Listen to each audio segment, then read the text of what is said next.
Was Meek Mill's blackmailed by an upcoming gay rapper? There are two sides to every story, but there's only one. Backstory. Meek Mill held court in his dressing room after an electrifying performance in New York City.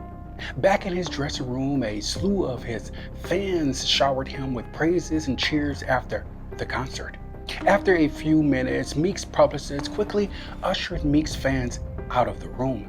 Meek sat alone listening to the silence thump through his ears. A stern voice swept from the back of the room like a tsunami. "Yo, Meek." "Who's that?" A man in his mid-20s emanated from the rear of the room. "Bro, the meet and greet is over." The young man stared incessantly at Meek, his dark brown eyes locked like magnets on the famous rapper. "We need to talk." "I'm exhausted, bro. I can sign an autograph or something for you." The young man walked over to Meek, positioning his body between himself and the door. "This may take a while." Driven by a sense of panic and urgency, Meek desperately looked for his security. "Relax. My name is I'm a Menace." "I'm a Menace?"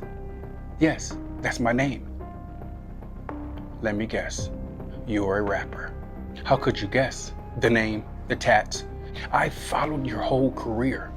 A spark of irritation ignited in Meek's eyes. "I'm famous. Of course you followed my career." "Bro, I got to go." Menace's voice proudly elevated with a morsel of excitement. "I'm going to become the world's first global gay rapper." Meek's eyes widened. He immediately looked the man over with curiosity. "Congratulations, and good luck with that.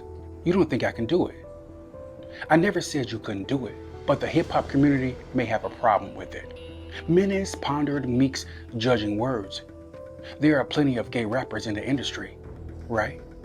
I don't know what's out there, but I'm telling you how this thing works.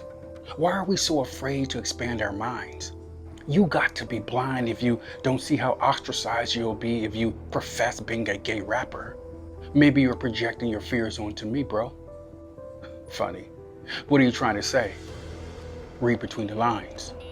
Menace's face was doused in pain, but he wouldn't let up. "With everything you've been through with Puffy, I thought maybe wrong.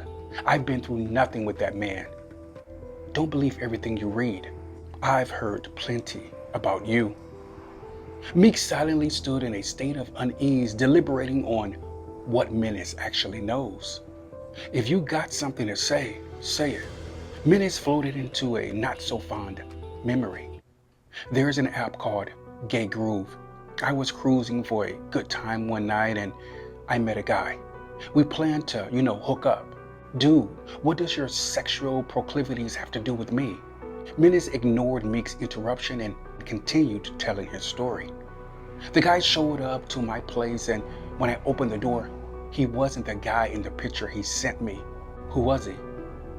"A legendary rapper, bigger than Jay-Z and Diddy combined." "How is that even possible?" "That's the misconception. Bigger doesn't always mean most money. It's about having your ear to the streets. Street cred, community clout." "Okay, whatever." So we went back to my room, and he seemed, jumpy and paranoid. He placed a towel over my computer's camera. Then he took my phone and put it in a plastic bag.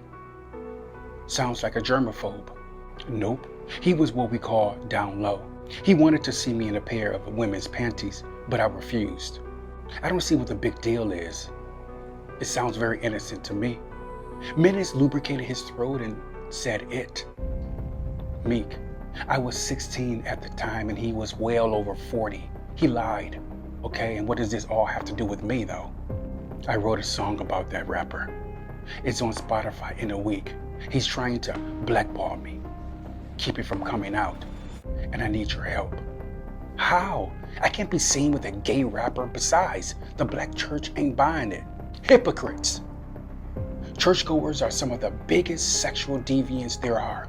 Why do you think they're in church every fucking week?" "So you got it all figured out."